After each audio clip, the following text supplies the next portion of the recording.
All right, good evening, everyone. Welcome to the February 16th, Thursday night Tinmouth Planning Commission.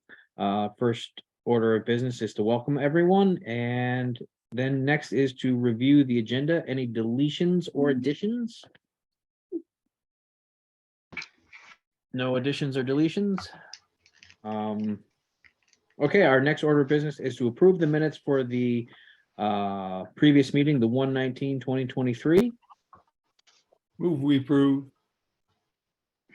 Is there a second? Second.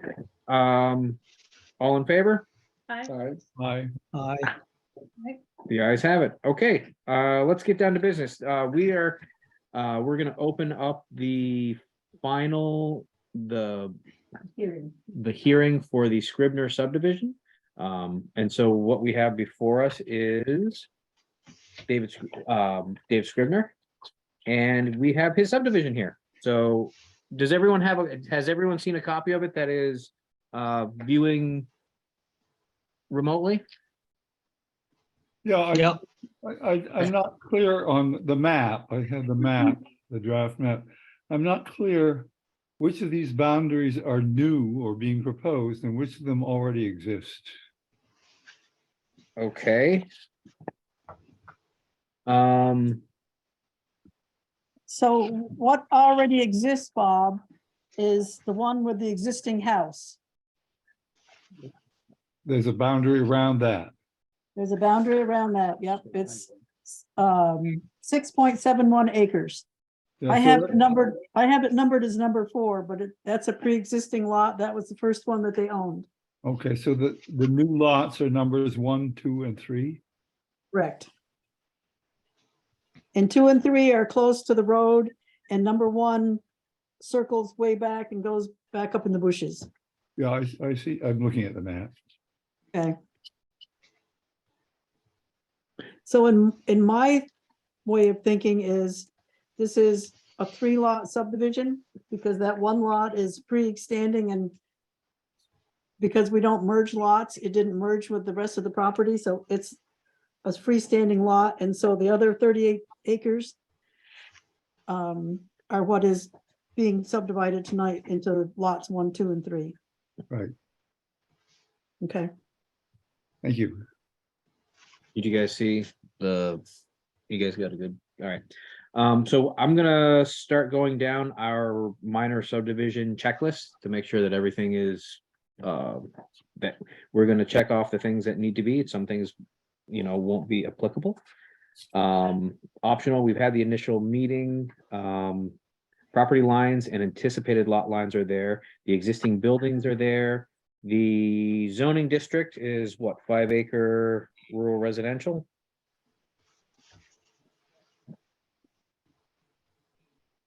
Doesn't say. Yes, it's all in. Yeah, it's all in rural.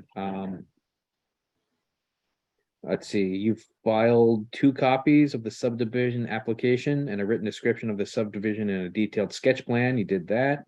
Property lines, location size, present use of buildings. There's no proposed use of buildings, but you're just setting this up for future generations. Right, for future generations.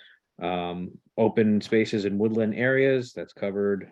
Fragile and natural areas, not really applicable. Existing and proposed water sewage, that's not really us. That's state. Existing streets and crossing proposed subdivision. This is the road that this property is going to keep. Yes. This, and then this property and this property will have a deeded right away. Mhm. Okay, And And this one too. both parcels will are bordering 133 as well. but this will be the only access for all of the properties. Yes. Okay. So our lots, proposed lots number 2, are those open or are they wooded? The lot 2 is mostly open, other than maybe a quarter of an acre where there's some trees here. Yeah, And this is lot 3. Lot 3 is mostly wooded. right. And lot number one, at least behind your house is all woodland, right? Yes, there is some open area, but most of that is wood. Well, lot one entails a meadow where you see a building here right behind next to lot two. And then it wraps around the original lot four. Right. That's open field there, and then it woods up behind it. Right. Thank you. We're not gonna use existing proposed water, not applicable, existing streets, we have it. No private streets, no interior lighting, got the zoning district. Don't need that, we don't need a site visit. You had submitted the zoning administrator in preparation for planning commission public hearing. No significant changes, 2 copies of final subdivision plat, 2 maps of the development location, not really applicable, we're just subdividing it. 2 copies of the legal survey, right? Administrator approves a smaller, larger size, septic system plan, not even remotely close to it. Notice of the public hearing, we've done that. Description of the proposed subdivision, that's what we're looking at. Information that clearly informs the recipient where additional information can be obtained. Notice that the participation in local proceedings is a prerequisite, which you've done.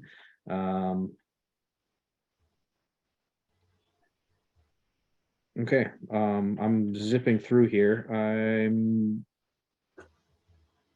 I believe that we've done everything that we needed to do to post this hearing.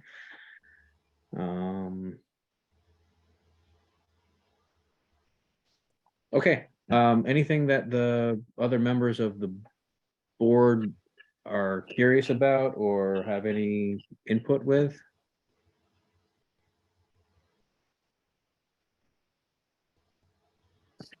Just want to make clear that all those lots will need a deeded right of way to use that access to the road.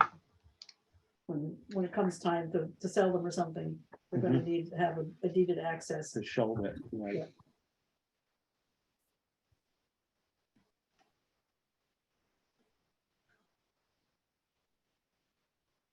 Bob, anything from you? No, I'm still puzzling over the names of the roads. On one drawing, it's called East Wells Road. It's called State Route 133, and then on another road, it's called West Tinmouth Road. It's all 133, right? Yeah, it's all 133. Oh, he's wrote down 2 of these walls. Yeah, and 2 Gulf Road. So it's He could have done better. This where it says flow and creek, that is Wells Brook. This thing here, That's the Wells that's a Brook brook. going, transitioning. And this is really not a road over here. Right, It just, it's it used to be 100 years ago, but 150 years. The Wiggly, it's Wells Brook. Right, where it says creek flow, that's actually Wells Brook. Okay, and that's coming out of the Gulf, right? Correct. Is the Peters land adjacent here, or what was the Peters land adjacent? Or- Time it was. They no longer It doesn't belong to Peters anymore. Now it belongs belongs, to Rye. But it was the Peters land. some of it was, yep, Some of up towards the it. top. Yeah. Rye. is the old- Rig, now it's Rig. RYGH. Or what, is I Rig. call him Rye. I thought that was the enunciation. Well, I had to ask him one time. Oh. He said Rig. so It's Moyers. now. Riggs, RYGH is Rig, Rig. Rig. Oh, in one of the drawings, it said Moyers. Yeah, well, they do, across the road there, it says lands of Ann Vreeland, and that was umpteen years ago. It's Yeah. had 2 or 3 more owners there, so Right. the surveyor was new. We did the best he could. So the Moyers no longer own their farm? That farm? The Moyers own their farm, but it's up for sale. Okay. Just recently, Andy fell on the ice and broke his arm and Uh-oh. had to roll back into the house to get help. So he decided he can't live by himself anymore. He's Right. actually looking to move in where you are, with the Gables. Oh. Well, I'll keep my eye open. Told him you were there and that pleased him very much. Bob Hill is here too. Yes, I told him that. He knew you. I don't think he knew Bob Hill, but he knew who you were. Right. And of course, Grant was here briefly. Actually, he wasn't in the Gables.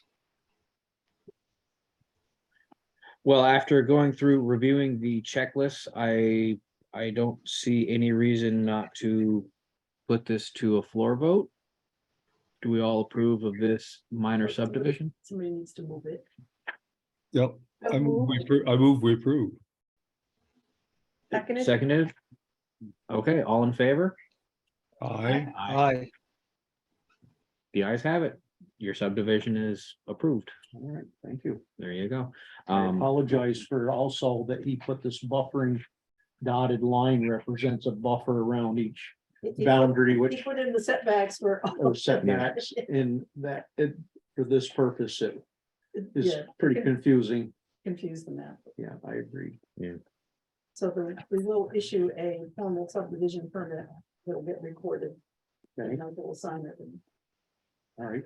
It'll be out within a couple of days, a week. something And then like you'll have to present us with a Mylar within 180 days. All right. We will do that. that. All right, Thank you. thank you. One more thing. Off the list, right? That's a good thing. One more thing off the list. Not with the provided, but thank you. Well, we had, the planning commission had like 5 people that wanted subdivisions and we're only on number 3 now after 2 years, so So there's several others like myself that are still. Yeah. waiting for their surveyor. No, it's. So if anybody wants a new Career. occupation, career, yeah, Yeah, become a surveyor. boy, there's certainly a big demand for a lot of things out today. It's. Or a plumber. Electrician. I hear they can make good money. Yeah, plumber and electrician. They are qualities. Um, Any trade.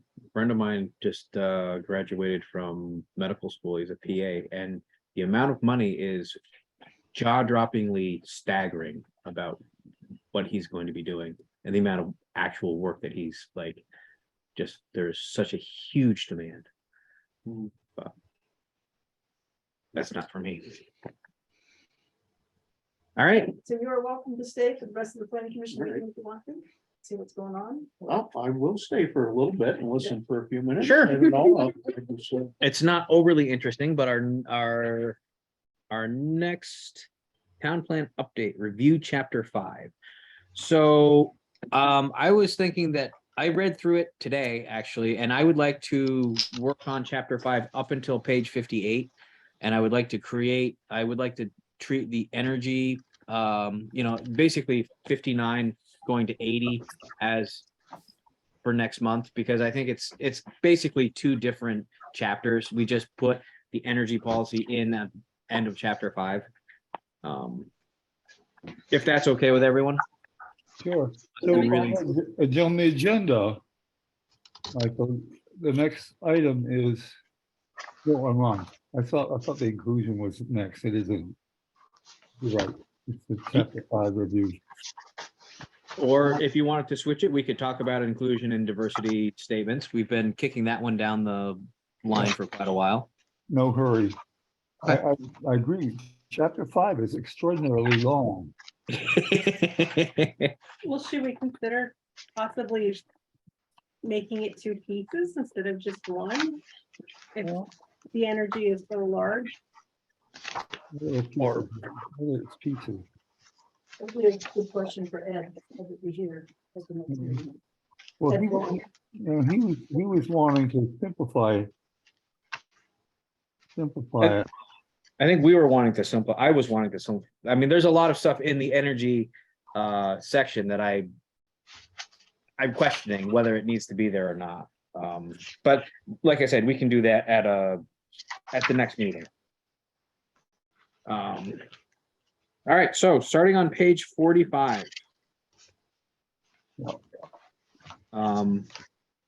We'll just go right on down through, and if whatever it is that people had read through that we want to discuss, we will look at it. I didn't have anything on page 45. I had one sentence I'd like to rewrite. So under future land use districts, the second from the end of that paragraph, can we change it to, while this plan is not a zoning regulation, it provides guidance for zoning changes and updates? And then we can do the period and the future land use map. This plan is not a zoning regulation, although it provides guidance for zoning changes and updates, period. It just read weird to me. Maybe it's just me. Right, you need to take out the although. Yeah, so that's why I thought if we started the sentence with while this plan is not. And then got rid of the although. Okay. Okay, so we're gonna get rid of this. It's gonna say while this plan is not a zoning regulation. Mhm. It provides guidance for zoning changes in the future. one thing I remarked on this page. And I did not mark it everywhere it happens, but if you look at that sentence we were just looking at, this plan is not, et cetera. It's jammed. The letters are all jammed very close together. The words are jammed close together. And the line above it particularly. I think Ed is going to have to do some mending on that. Okay, Yes. I mean, and it happens quite frequently from place to place. do you think he did that on purpose? It's- No, I think it's an artifact of the Word program. Okay. And I don't know enough about Word to know how to fix it. It may require, making the document longer or something. I don't know. there's a few pages like that.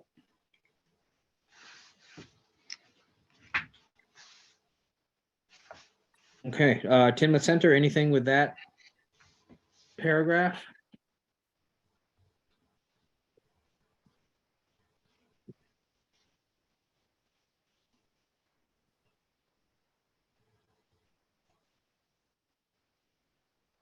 Did have a question about the town's only retail facility. Is that still true? Is the snack bar still going to be opened or is that closed permanently?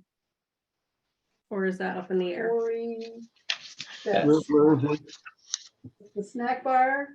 Judy's asking whether the snack bar is actually gonna open again, and I'm explaining to her that Corey Best is hoping to do that in the very near future. She's waiting for a state inspection. Okay.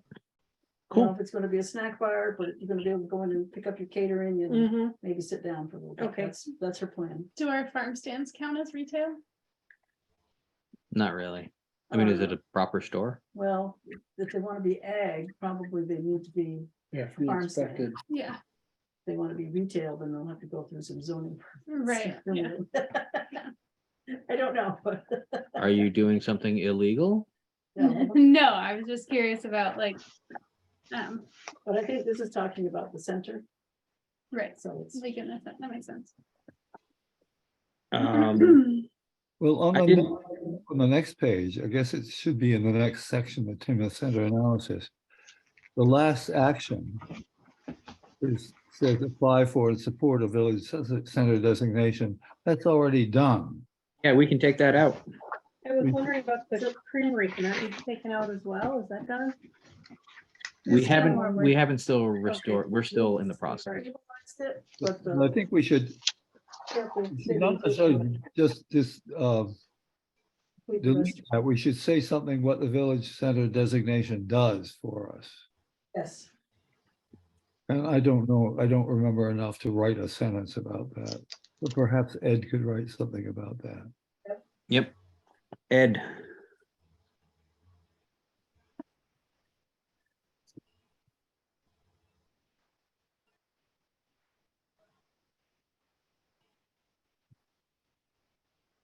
Rural residential district paragraph and analysis and bullet points after that.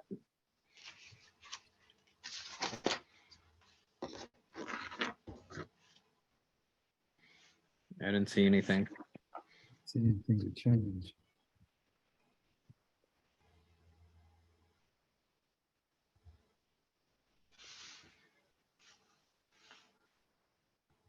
those words are kind of tight.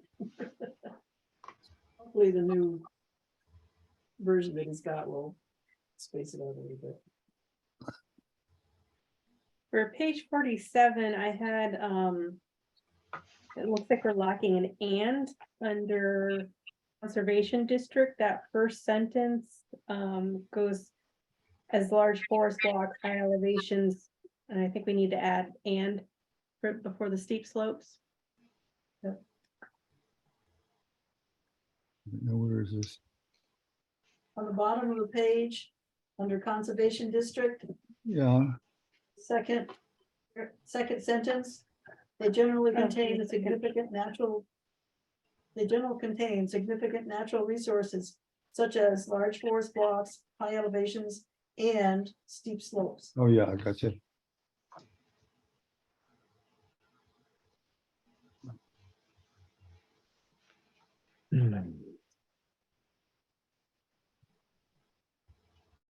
I mean, the lack of a period there suggests that there may have dropped something. There may have been something more in that sentence. I don't know. I don't know where to look it up.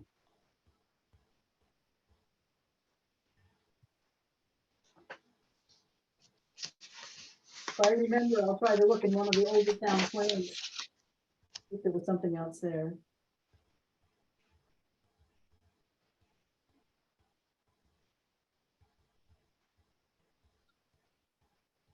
I noticed another place, I can't remember where it drops out. Yeah, I remember some of the trouble we had with this version was we'd ask you to change something and it would jump 2 or 3 pages ahead. So it was, we had to be careful how much the space got moved around. Yeah.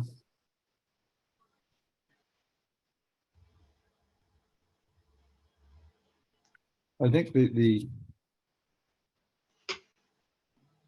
lakeshore actions. I mean, I'm aware over recent years that somehow the state has become more involved in controlling development around the lake. The state has taken control of the 250 feet around the lake. It's shoreline regulations. We still have ours, but there's also state regulations that people have to follow. Right.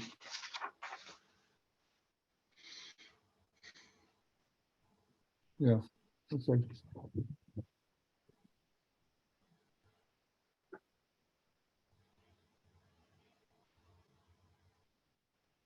And occasionally, I know the fire department does go over there and look to see if trees need trimming or something, and they've talked to landowners and gotten some stuff trimmed up. Are the 2 roads around the lake in fairly good condition? They, Well, I would have to say West Shore Drive is in much better shape than White Birch Drive. are they town roads? No, they're privately owned Yeah, so, and privately maintained. yeah, by the owners of the land. Or they have, Yeah. they have a lakeshore organization, right? Lakeshore. No, there is no lake association. There's a milfoil project where people get together and keep fighting the milfoil. And each road has its own little clump of owners that oversee their project, or they try to. I can say that the West Shore Drive has an association that's just for the West Shore Drive Association, but I don't think the other 2, East Shore, Chipman Drive, or White Birch have an association. But they do manage to keep the things maintained. Somebody will bring in a load of gravel when they need it, and somebody plows it in the winter. Let's not worry about it. We don't need to worry about it. On to page 48 then. Conservation district analysis, conservation district policies, protection district analysis.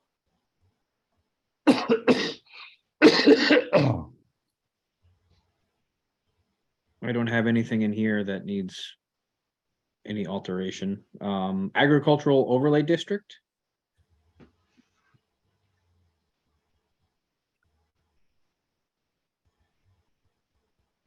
Good. I think it's okay. We've had some development in the overlay district, but I think it's been minimal. Yeah.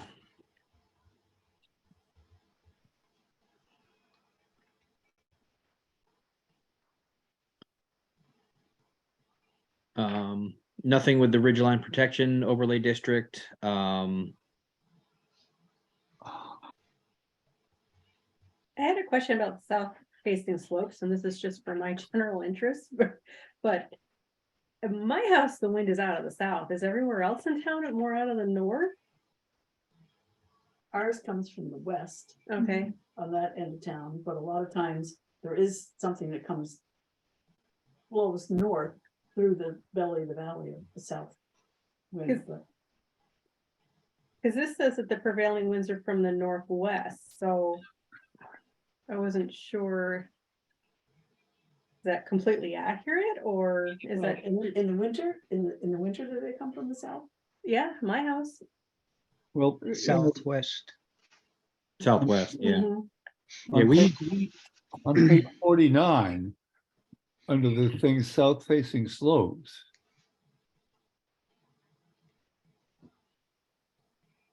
I know, I made a mistake in my correction. Needs to be all right. I mean, I get putting your house on the southern side, so you get the sun and whatnot. I was just curious about the winds. And then what about snow and frost accumulations tend to be greater and remain longer on southern slopes? Would that be on north face slopes? Yeah, on northern slopes. my No. southern slope all. Should be northern.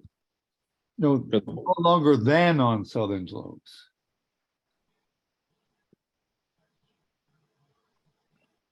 That's its own sentence. Let's talk about the northern slopes, right, in the previous sentence. Oh, yeah, I see. Yeah, it's referencing Which the should be- previous sentence. You Yeah, I should just made the same mistake. I said it was.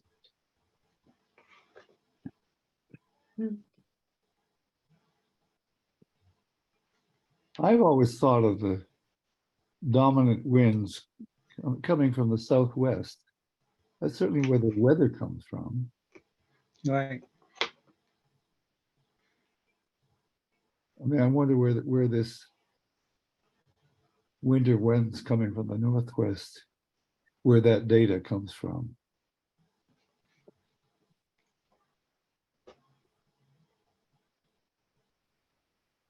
Okay, forest and open field edge.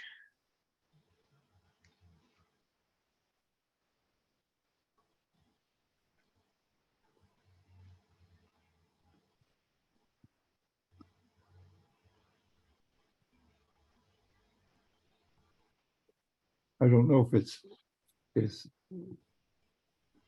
one fact about the edge between forest and field is that it is a highly, it tends to be very attractive to some kinds of wildlife. More attractive than either the fields or the forest. And I don't know if that's worth mentioning here.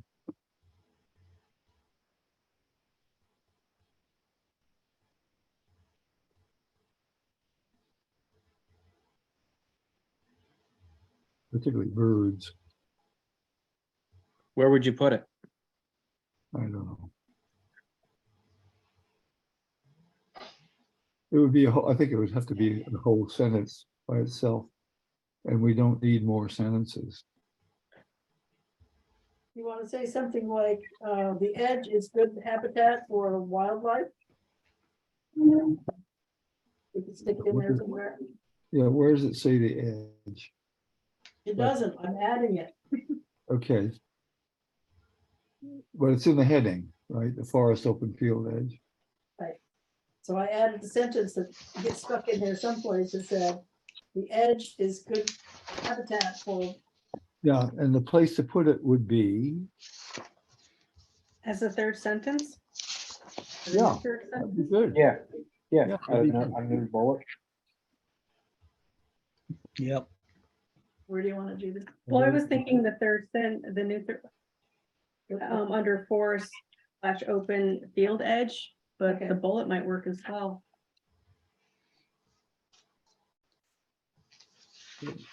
My concern though is the edge is becoming filled with, what's that vinyl? Oh, Buckthorn? Buckthorn. Buckthorn, multiple rose, Yeah, we want to encourage it, but on the other hand, wild they're invasive. palm, And also, all those are invasive species. the riparian buffer along the stream edges, you know, like. It's encouraged that you don't mow your lawn down to the stream edge, but by doing that, you're allowing the invasive buckthorn to grow up and it's almost impassable. You know, I wonder if we should in later in a bit have some kind of encouragement for eradicating invasive species that are a detriment to native plants and wildlife. Yep. Right? I mean, Easier said than done.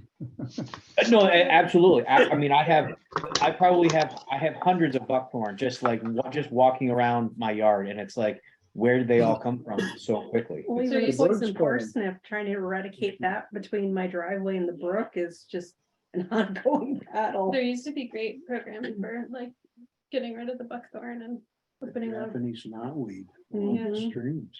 You can make a good relish out of Japanese knotweed. Yeah, it's a really spicy, you know, it's good. You wanna come harvest some? No. Use it for basket weaving. Yeah. Okay, areas sensitive to development, steep slopes, ridge lines and elevations above 2,500 feet. I didn't have anything. I didn't see anything. Yeah, true.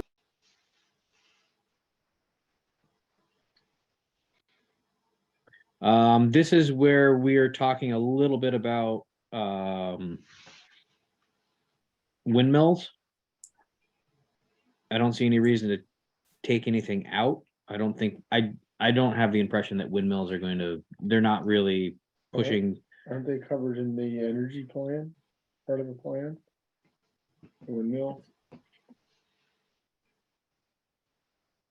Are they? I didn't make it that far. well, I just remember from helping. Yeah. build Anyway, I don't think that we should remove anything out of here, No. but I mean, So 'Cause- there is a reference to page 58 and 64. We'll have to make sure those are still pertinent by the time we get them. yeah. I checked them out. I think they were right. High water table? Don't build there. Made sense. Um, I gotta turn off my mic because I'm coughing. Okay, Cough does not sound good. are the streams under state ownership? Is the water, Water. can the state own water? The state owns the water. Shouldn't we just say stewardship?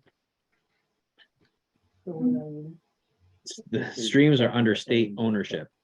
I just don't like the state owning the water. They do. They own all the water. I don't think the US government owned all the water. I don't think you can, Water. I don't think you can say you own the water, but I don't think you own the water. The state can't own Water's the the water. United States, Yeah, It's- that's what we're fighting right now. yeah.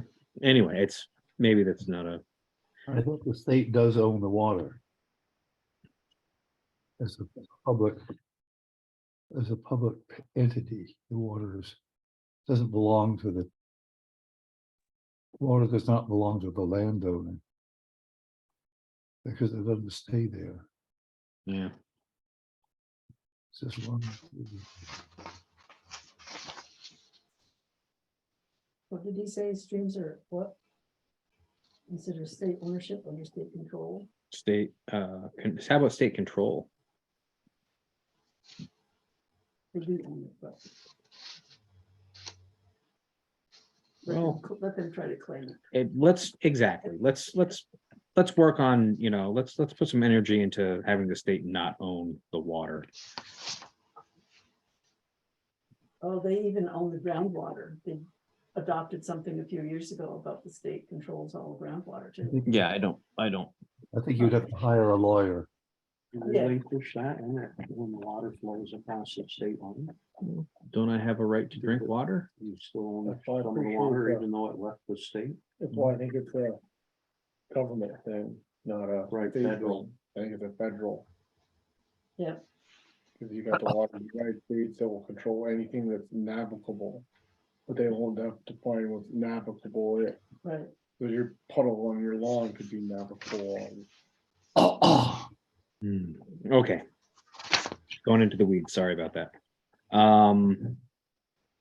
So the last sentence, I didn't know if there were any updates since it's almost been 10 years to the Act of 2014, or is it still the same? I think it's still the same. Okay.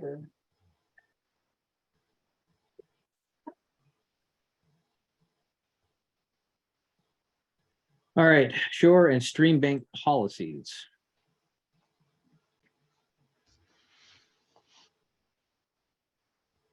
I didn't have anything.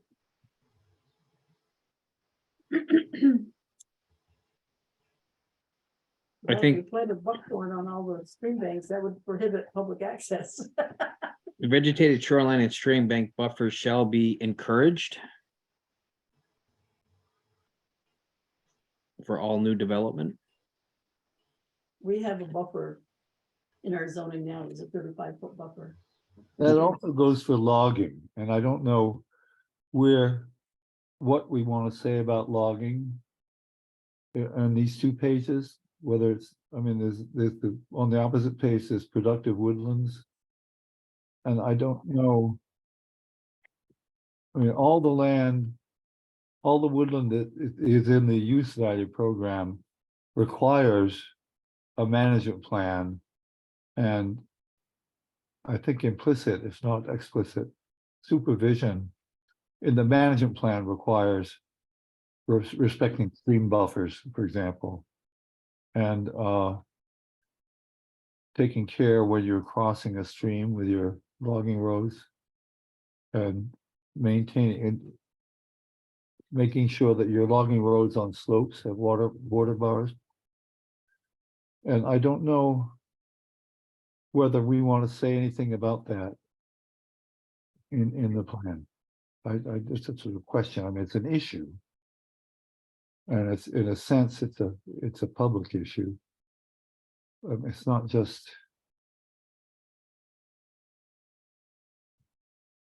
I mean, Well, should we say something about going back to the shore and streamline bank policies? Should we say something about, encouraging the eradication of invasive species along stream banks and, waterways? I'm not a fan of buckthorn.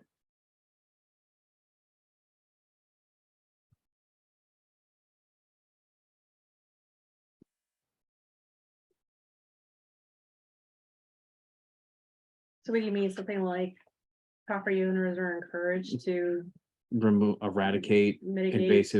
invasive species that crop up due to the riparian buffers that have been installed along stream banks.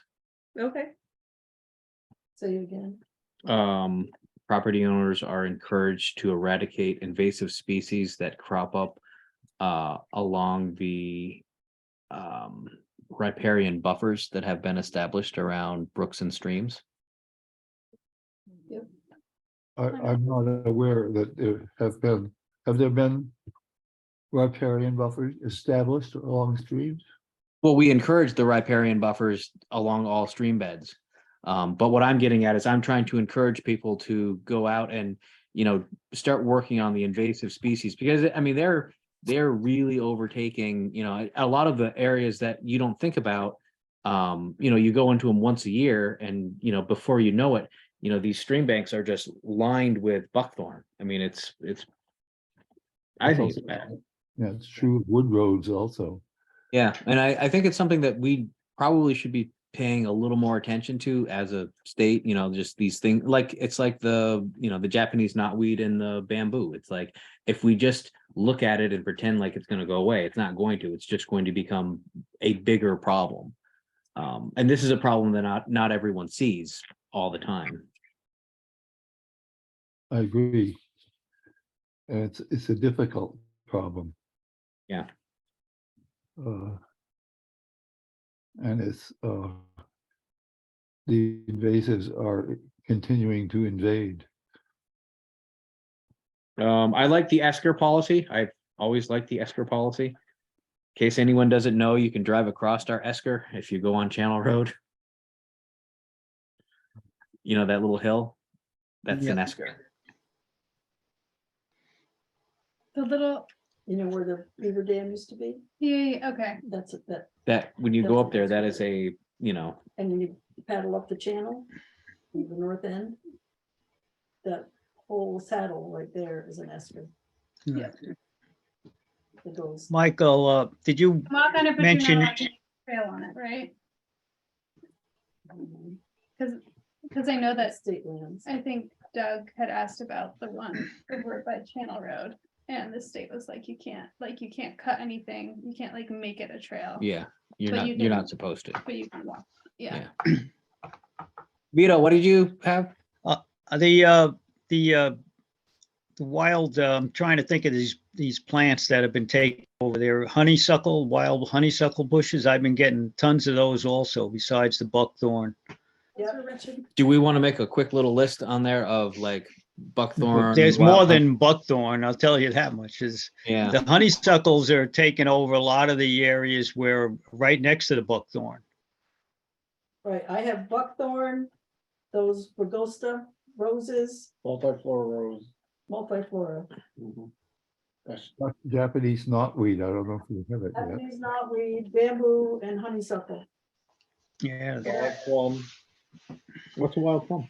Barberry, Oh, that's what we call it. So, yeah. purple Barberry, barberry. somebody made Yeah. jam one year when it was blackberries, they used barberries. Is for- it loose make stripe? jam. Yeah, blue stripe, right? Yeah. It's purple, but Yeah. it's loose stripe. Oh, yep. So that's taking away the cattails. Mm-hmm. Oh, and how about Phragmites? We don't have a cattail pond. All right, We have a Craig Phragmite Mighty pond Pond. up at the What corner about- of North End and 140. Mhm. That used to be called the cattail pond, the full cattails. Now those big tall things. Somebody's Phragmites. waving. Can they get milfoil on there? Sure, we'll put it in someplace. Sure. It is.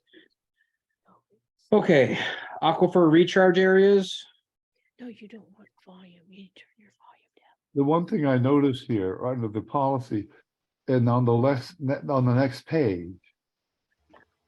It's a series of strange bullets, little squares rather than bullets that need to be fixed.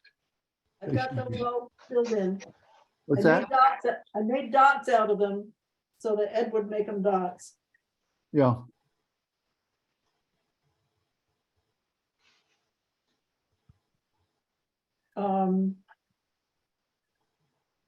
On floodways and floodplains, I want to let you know that we have finally been approved for National Flood Insurance Program. So people can start participating in that. Anytime, I think, the fellow's gonna come to the April Select Board meeting to explain the program and public meeting, so. After all these years, we get crossed off the list as being the only town in the state that doesn't have. Because we have participate. 5 residents in the floodplain, Well, I think there's 11 properties or something, but there's not. but I think there's 5 houses in the floodplain. Well, but one of those is in West Tinmouth. The Eggert's house is 90 feet above the Ah. brook. But they're still in the floodplain because that's where the federal map is from 1974. You would think they would, all these new maps and satellites and everything, they could make new floodplains that were a little more accurate, but they still use the one from 74. I was gonna say, my house wasn't in danger during Irene, but I lost the bottom of my driveway. I was gonna say, our farm floods, we got bigger problems than worry about our farm flooding. Right. Okay, productive woodlands.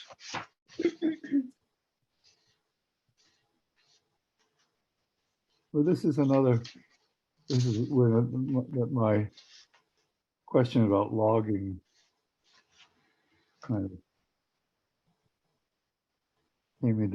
came to mind. Responsible logging as opposed to, we've had some loggers in Tinmouth in the last 20 or 30 years who managed to come in and get the owners of the land they were logging kicked out of the use value program by doing irresponsible logging. That included Ramsey and Bob Thompson. And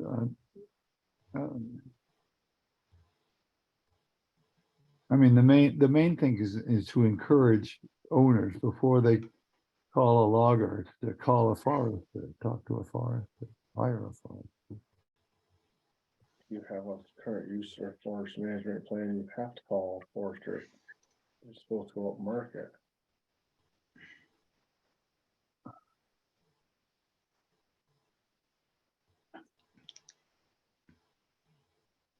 Okay.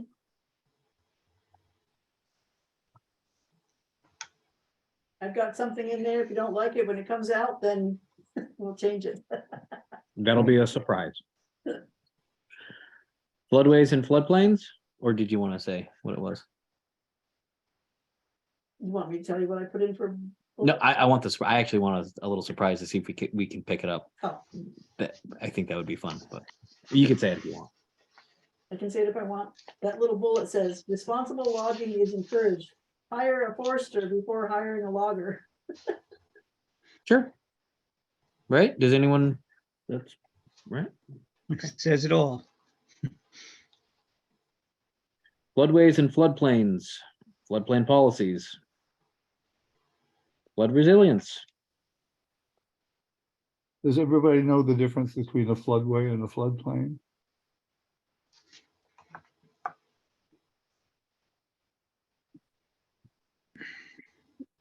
The danger in a floodway is a kind of a flash flood that roars down a stream and erodes the banks, sometimes under a house. A floodplain is just a more of a wide area with the water high water. It sometimes involves houses.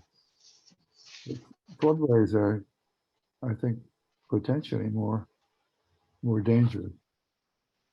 Don't we? Didn't the state put out two maps, one of floodplains and one of floodways? I believe they did, yes.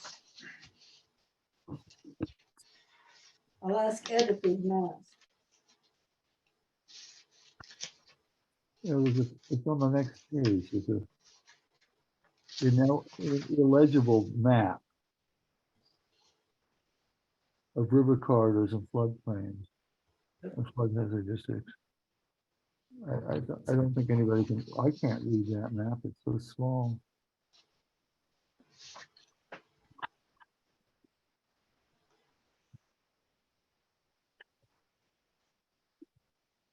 History of flooding in Tinmouth. Where is that? Okay.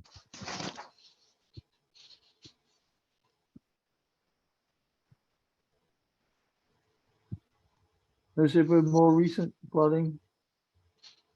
Wasn't there didn't the culvert get taken out down on the Peters property? That was Irene, wasn't it?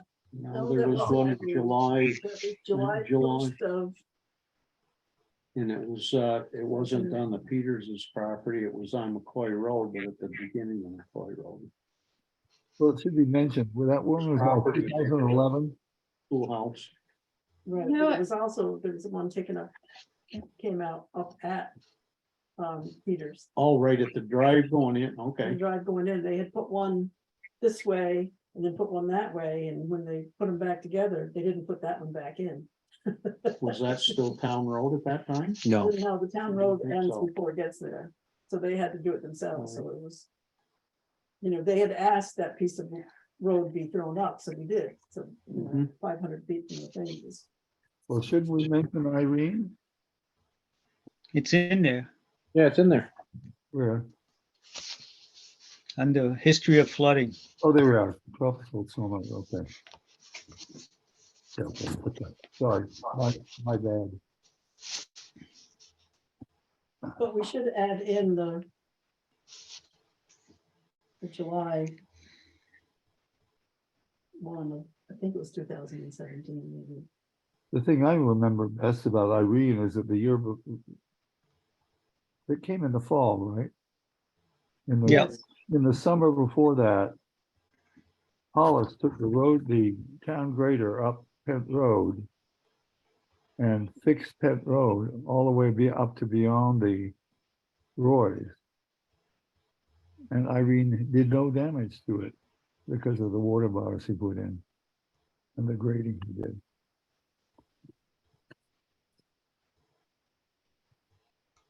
Good work.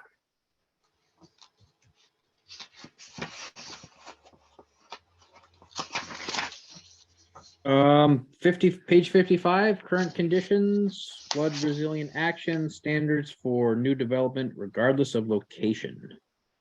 What does SFHA stand for in the second line in the current condition? 11 structures are within the SFHA. Special flood hazard area. Okay. It is called out on the previous page. It is, but it doesn't have the, I'm gonna add the. It it's- has it's the written. parentheses FSHA after it. Where Okay. It's up on top of the page of, page Oh. 54, Bob, the SFHA. yeah, okay, good. Fine. My absent-mindedness. Special flood hazard area, okay.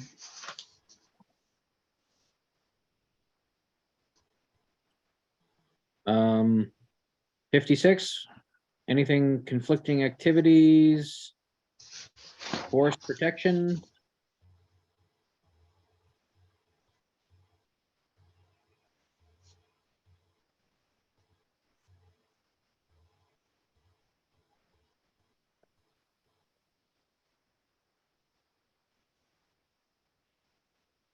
So before you get there, next to this thing that talks about structures, it talks about the National Flood Insurance Program and how we don't qualify for X, Y, and Z. We do participate now, so that will be changed. Okay.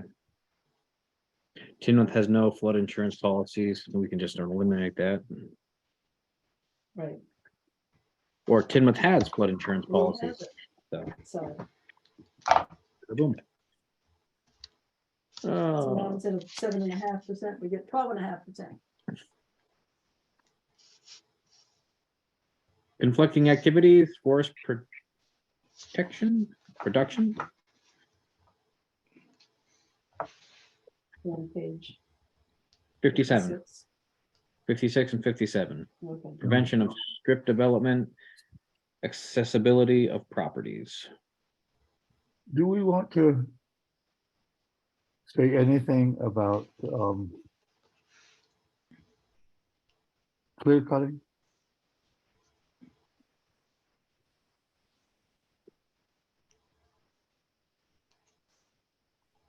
What do we want to say? Well, I remember that, I can't remember. Oh, no, we do actually have, we actually have words in there. Talking about clear cutting. I know the Yeah. state has some regulations. Where is it, Michael? Do you find it? No, but I remember reading it earlier today.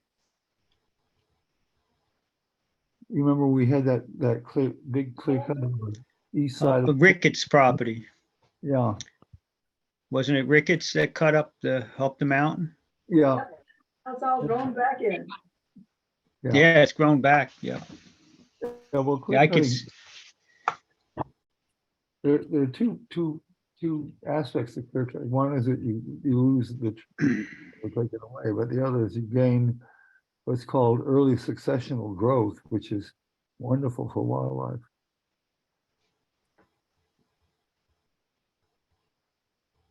So far, Vermont is lucky that things grow back fast.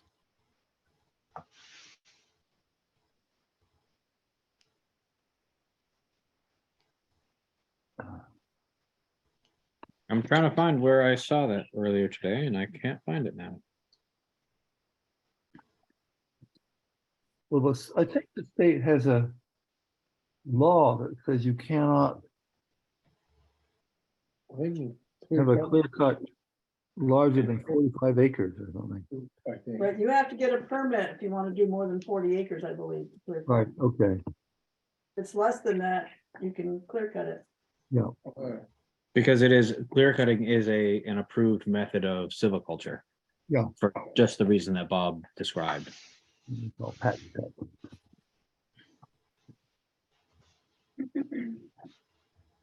Okay, I can't find it.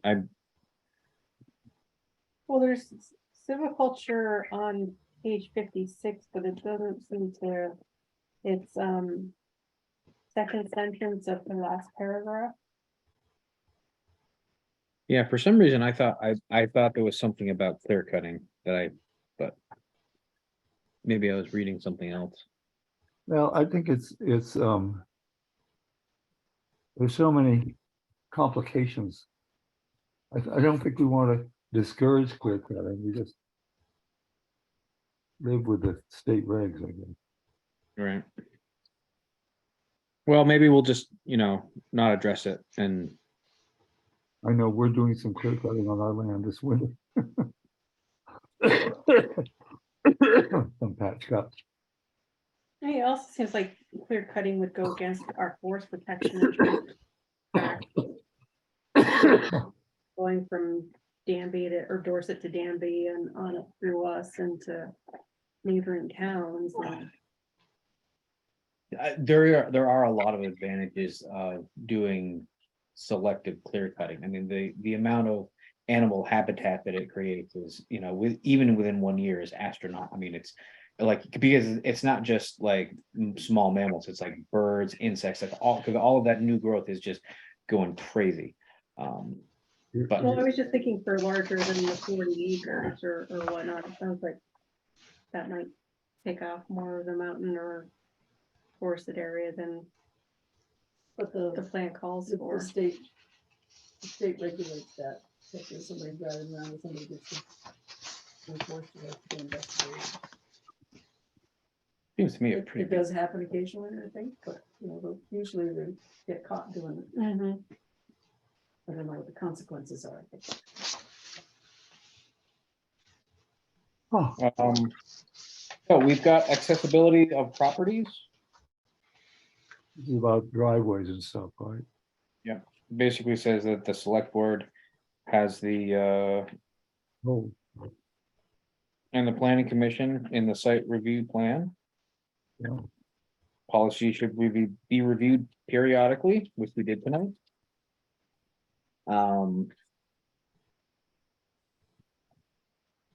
And subsurface sewage disposal. This is kind of, Important. but in the last sentence, the town has no control over, whether it's permitted or installed. So But the state does. the state does. And with that, I would say that we stop for the night on reviewing chapter 5, and then we'll treat the commercial energy generation, transmission, and everything up into page 80 at the next meeting. Sure. Because there's just lots of stuff in here that I think we're gonna chew on for a while.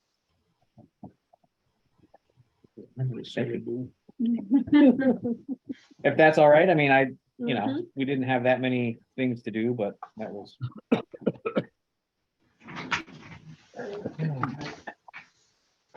So hopefully next meeting, Ed will be here with, What we do here with a draft up to the end of chapter 4. If I send them this, I should be able to get this in.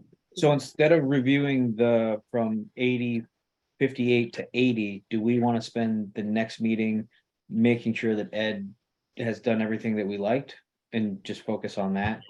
And Do then, you think we'll get copies before the meeting, so we have a chance to look at them before he's here, or I no? don't know. Okay, So it might be that you want to look at we should read, 58 to 80 Yeah. and have him prepared to come and tell us why he thinks it should be less. and we'll do either one Mhm. if we if we have time. All right, 8 o'clock. Okay, so. Next is the inclusion and diversity statement discussion.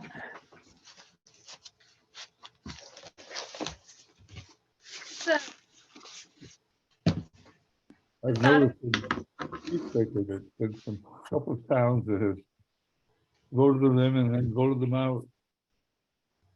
I think more towns will be voting them out, the more people start noodling through some more documentation, personally. I think there's a lot of stuff in, having some kind of a statement for a town isn't necessarily a bad thing. I think what the inclusion and diversion or diversity statements embody is something other than what a lot of towns, I think, were led to believe.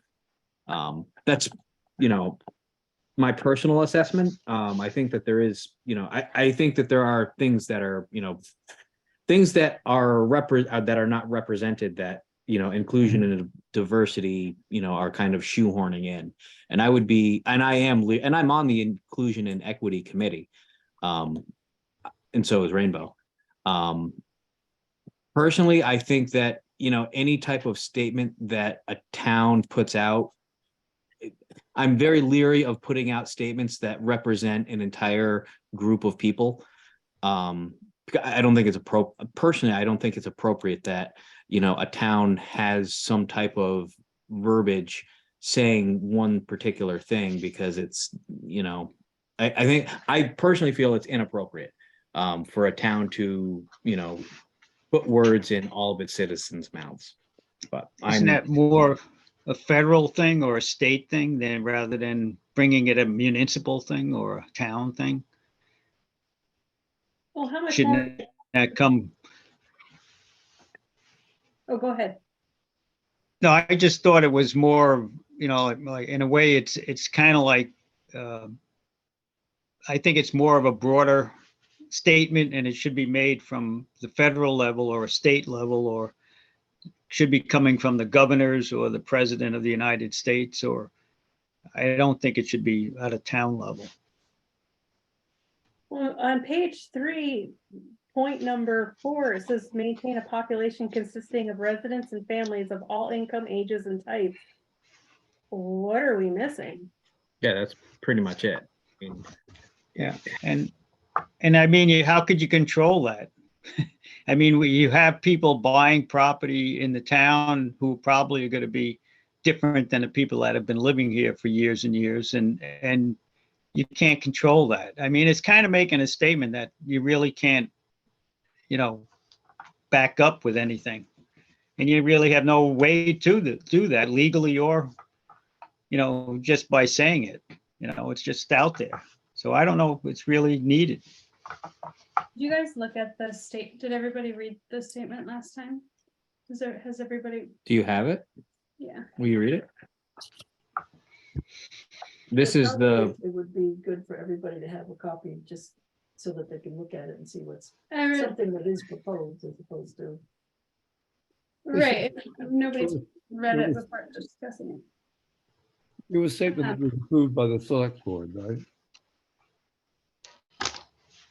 Yes. So this is the statement. The town of Tinmouth upholds a culture of inclusion, civility, and respect, and welcomes all persons, regardless of, but not limited to, race, color, religion, ancestry, national origin, income, wealth, veteran status, sexual orientation, age, marital status, familial status, disability, gender, identity, and gender expression. As a town, we commit to fair and equal treatment of everyone in our community and formally condemn discrimination in all of its forms. The town of Tinmouth has been and will continue to be a place where individuals can live freely and express their opinions. But that should be in the Constitution of the United States, not in Tinmouth. and again, I think that is an opinion, and I think that when you, right or wrong, good or bad, I think that a town, a municipality, really should stay away from making statements for its residents. Because, you know, if you are truly going to be inclusive, you're going to have to acknowledge the people that don't necessarily adhere to that standard. You know, you cannot making blanket statements is inappropriate. You know, personal statements, you can make them all you want, but from a municipal standpoint, there needs to be a base level of neutrality. You know, that is like local governments, town governance, you know, federal governments. Like when you start playing favorites to one side or one this or that, then it becomes, you know, because there are people that don't, you know, and we're seeing it in, you know, there's 2 towns that have rescinded their equity and inclusion statement, because, you know, when you scratch the surface of what equity and inclusion stands for and what its history is, those may not, you may stand for those principles, but, you know, you can't say that every resident in town is going to be enthusiastic about that. And I think that's where, you know, where you say nothing, where you stay neutral, you allow people to, you know, have that ability and not everyone wants to be shoehorned into a specific statement. And you're looking at the entire, like each individual residence's ability to say this or that and not be, you know, just encumbered by a statement that, you know, 3 members of a board came up with or pushed out. You know, I do not think that is appropriate for. I guess I just don't see like what in this is harmful in any way or is I think it should be handled by a church. It's more of something that we all should be like that. And it's something that we would wish everybody was like, but to say it in a town level, I think it should be coming from from our churches and from our leaders in religious areas and from our political leaders on the national level should be saying things like that. I mean, we saw what happened with one presidency, how he divided the country. And that's where we should be getting the words from like this, not at a town level, but it's sad that we have to have it done, things done at a federal level that are so divisive. And what you try to do is to bring those kind of statements from the federal level or from the state level so that everybody hears it. And they, you know, I just think we've kind of lost focus putting that on the people when it should be coming from our churches and from our religious leaders to say things like that. And we just don't have it anymore. yeah, I mean, I think another way to look at that is like, I think having it come from the communities themselves, like, you know, that old saying, like you start in your hometown and that's how change is made, you know, if you. But Yeah, that's not- grassroots type thing. But Yeah. that statement is not representative of everyone in town. You're excluding the people that don't want that statement, that don't like that statement. And I would say most of the special interest groups you've referenced are covered by N types in sentence 4. Right. Yeah, I think that we have already said everything that the town of Tinmouth Everybody's needs to say. welcome. Everyone is welcome. Like, we don't have to start. Don't need to start talking about race and religion and all that. If you just say everybody's welcome, that means everybody. Mhm. Don't start bringing race and all that into it. You're just gonna open a whole can of worms.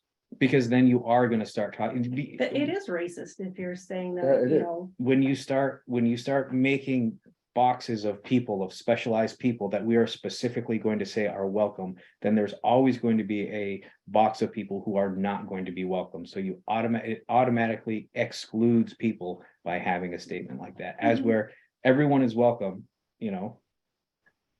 I don't Everyone's welcome. understand that. If you don't feel statement. welcome to everyone's welcome, well, then that's your problem. And furthermore, like, as a municipality, you know, we should not be making political statements or stances. We are here as a local government.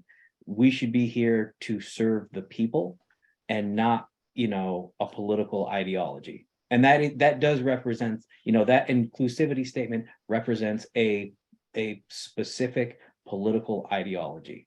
Whether I it guess sounds we don't- good or not, but that's, so I wouldn't don't, agree with that, but but you need to, how could it not be a political ideology? Just I mean, talking that's about- coming from a very specific type, that's becoming from a very politically, one political side of our country, right? I don't agree with that. yeah, I don't either. And I think I could be wrong, but I would need to fact check this, but I do believe that this list is what is federally recognized as discriminated against individuals. I believe that's why that is the list that is noted there. But how is saying everyone is welcome? How is that discriminating against anybody? It's not at all. I mean, I think that's absolutely a great sentence. So why not just leave it that So let's way? just leave it. I think we should just leave it. I think the discussion was about whether or not to include this statement in the beginning, which Bob, I think you brought up, right? Or putting it somewhere in there, I absolutely agree that that's great and perfect, and I'm glad that it's in there. I think this was just brought up about whether or not to also add it in. And I think by bringing that in, you are driving a wedge in an area that, and this community really doesn't need any more wedges driven anywhere. It's just, no, we don't need to, you start talking about something and, you say one thing, I say another thing, like we're at odds. As where if we don't have that in there, then we don't have a conversation about, you think this way, I think that way. We shouldn't be talking about that in local government, everyone is welcome. And that is the most generalized statement that you can possibly make. Yeah, I mean, I guess probably the difference is, for me, this doesn't feel charged or, But it does to other people. right. And so I think maybe having But- those conversations, But- outside of this, like you said. would Well, be- no, but that by itself, it's not charged to you, but it is charged to other people. It is a politically motivated statement. And so that in and to itself, it should not be a policy of local government to make political statements. That is like if you ever see the statement from the Tinmouth Community Church they have on the bulletin, it's very similar to what you're saying is that the town statement. I don't know if I have a copy of the bulletin here, but it's very similar. It's about welcoming all people of different sexual orientation and everything. And that's why I say it should be coming from a religious source. And I think there are, we see such divisiveness with religion and in the political scene today and so many things. I don't think we really need it for that reason alone. I think people who come to church could read it on a church bulletin, and we should have it somewhere be coming from a state. It should be like that. I don't think it's needed on a town level. That's just my opinion. I don't, I think it's pretty much understood, but some people just aren't going to like to have it as part of the town, I think. And some people would, so, there's the. Yeah. Right, but then, But you should try to stay neutral. that's where the governances, town governances, state governances really, and they're not, I don't believe that they are. That's my own personal view on, state governance, is that they are not acting in as neutral arbitrators. They are pushing a certain agenda that is not beneficial to the residents of the specific town or state. I guess, I don't know. I mean, maybe you and I can have a conversation too, but I'd be curious, like what in that statement specifically, like if there was things that you were to take out, or if like what, yeah. like So what if you took everything out, that could be, then you would end up with, you would ironically end up with the statement that we already have. Mhm. You know, you are welcome. That, I mean, that's, you know, like, you are welcome. That's a great, like, that's a great line. That should actually be the motto of town. You are welcome. Maybe not, No, we're You can looking for put a it in town the. slogan. you You're can put welcome. it in the slogan. but it just, it removes any potential aspect of political bias. And again, I go back to neutrality. Like, I really think that, you know, governance is, we should be neutral. We need to be neutral. That is how that is the ideal that local governance and state governance should be, is we should be working from a neutral position and working for the benefit of, you know, the residents and their interests. But you basically, in that statement, aren't you kind of just parroting some of the laws that are already on the books?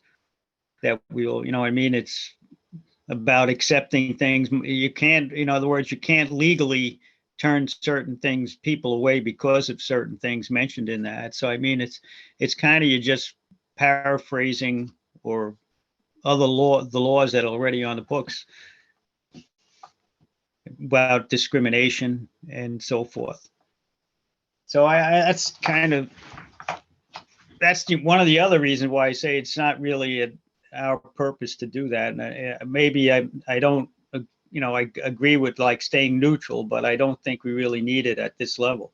Because a lot of people, you know, I know at the church, like I said, if you read the church bulletin, the church policy, and it pretty much is very similar to the statement that you want to put in the town plan. You want me to read it, Vito? Yeah, you read that and see how much it. It says, "You are welcome here. At Tinmouth Community Church, we are a congregation that honors, values, and respects diversity among people of varied ages, Christian traditions, sexual orientations, and ethnic and racial backgrounds. Clearly, the great variety that God has created in the natural world extends to humanity as well and is to be treasured. It is our hope that our time worshiping together may bring us closer to the words and examples of Jesus and inspire us to go forth as the heart and hands of Christ in the world we inhabit." Very cute. I don't know how many people at church read this every Sunday, but it's in the bulletin. No, yeah, it's in the bulletin. So I say it's, you're going to, you know, like Michael said, some people don't want to hear it because those are the same people you don't see at church every Sunday. So, you know, it's there. We know it. It's, you know, if you have any religion in your life or you go through life, that's, you know, we try to teach that to be accept everybody, but not everybody believes that. So. Yeah, and I think for that very reason, you need to leave it out, because, I mean, you know, not everyone believes that, right? I mean, and that's Right. basically, I mean, not everyone believes it, so we should not make it a mantra, because that is not a unifying thing for, you know, religions are different, political affiliations are different, you Right. know.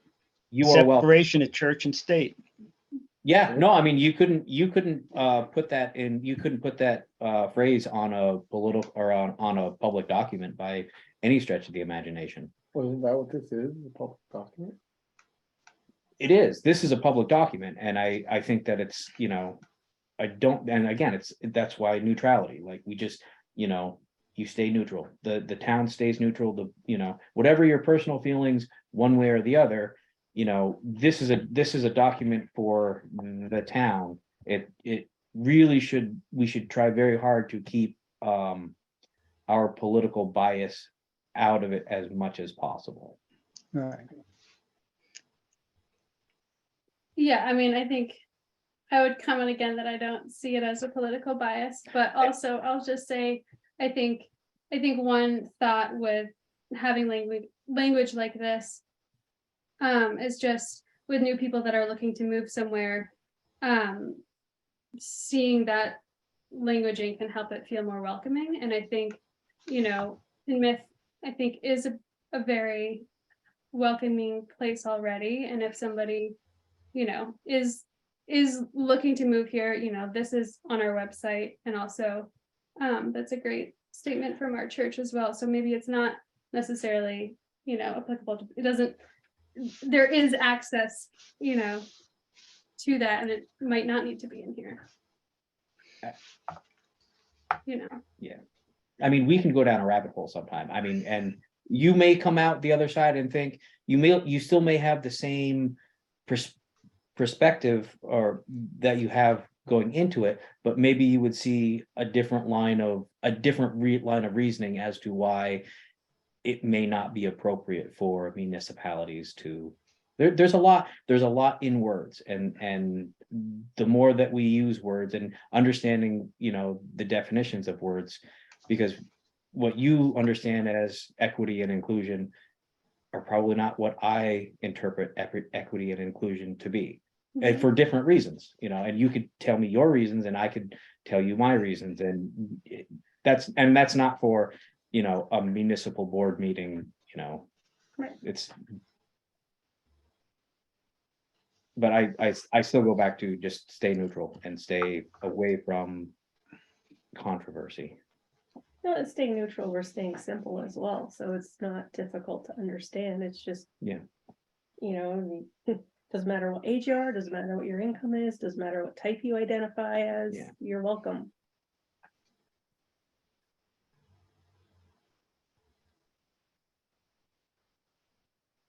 Bob, did you have anything to add as the one who brought this to us? Well, I would say, I think I said it a few minutes ago, I don't see it as primarily a political statement in the same sense that Michael seems to see it. And I don't see it as a divisive statement, although I will take his word for it that he sees it as dividing him away or something in some way. Something he does not want to be associated with. And I know, you know, the other thing I'm aware of is that it is in a small way an encapsulation of a larger political scene in the country, which has been, again, divisive or divided, and therefore I can understand why it's seen that way as taking a side in a division. My own personal preference is not to see it that way, but to see it as a way of being specific, being detailed about people who have been and continue to be mistreated by our society unfairly and needlessly because of various kinds of prejudice in the way people put people in categories and say, well, that's a person in that category of somebody I don't like. And I think what to me, I understand the motive here is saying that Tinmouth would like to say, perhaps mistakenly, you know, that anybody who comes to Tinmouth, we will make an effort not to put them into the category of being disliked. And I think that's a friendly way to put it. Then I think that would be a way to put it. I mean, there've been a lot of new people coming into Tinmouth over the last 40 years. And they are certainly not, they've been different from the people who were here there before. I'm one of them. And I never felt overtly disliked. I feel being a citizen of Tinmouth has been a real privilege, a blessing in all kinds of ways. And I would hope that new people coming into town can find a way to share in that blessing. I don't think I'm not a religious person. I don't go to church. So what Vito has to say does not ring a bell with me. I don't think it's something that only churches should say. I think it has to do with civility, respect, an inclination, a generous inclination to welcome people. I don't think it's a result of a particular religious tradition. I think it's a tradition, I think, of civility that in my mind is part of a New England tradition also.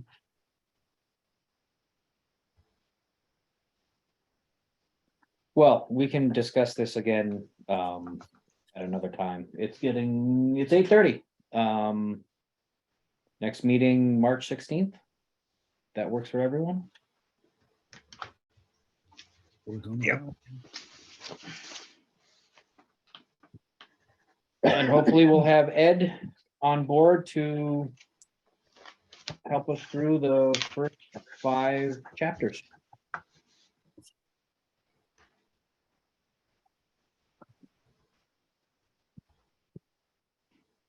Anything else? Okay, I'm gonna end the meeting. Night, everyone. Thank you. All righty. Good night. Good night. So you know, it's really interesting that I just realized. I can't remember the last time that this has happened.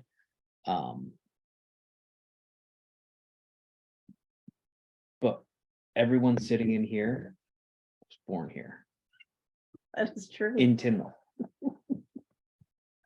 Were you guys born at home?